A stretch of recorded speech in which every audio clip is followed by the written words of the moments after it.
ఇంకా ఈరోజు డేట్ అయితే కనుక 3వ తారీఖు సెప్టెంబర్ నెల 2024 సంవత్సరం. ఈరోజు మనం కలికిరి టమాటా మార్కెట్లో స్టాక్ గురించి అలాగే టాప్ ధర ఎలా పడింది తెలుసుకుందాం. దానికన్నా ముందుగా మన ఛానల్ అనేది ఇంకా ఎవరు కొత్తగా చూస్తున్నట్లయితే కనుక లైక్ చేసి షేర్ చేసి సబ్స్క్రైబ్ చేసుకోండి. మీకు ప్రతిరోజు అయితే అన్ని మార్కెట్ అయితే అప్డేట్ వస్తుంది. ముందుగా వచ్చేసి స్టాక్ గురించి తెలుసుకుంటే కనుక స్టాక్ అనేది నిన్నగా ఈరోజు తగ్గిందండి. కొంచెం స్వల్పంగా ఓవర్గా నిన్నగా స్వల్పంగా ఈరోజు స్టాక్ అనేది తగ్గింది.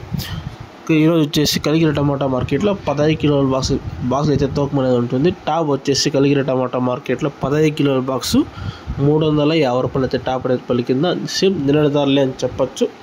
టాప్ వచ్చేసి చిన్న బాక్సు 350 రూపాయలు. ఇది అప్డేట్. నెక్స్ట్ వచ్చి మీకు అనంతపురం అప్డేట్ చేస్తా. ఒక వీడియో నచ్చితే కనుక లైక్ చేసి షేర్ చేసి సబ్స్క్రైబ్ చేసుకోండి. Okay, thank you. సోది లేకుండా అయితే అప్డేట్ చేస్తాం. Okay, thank you.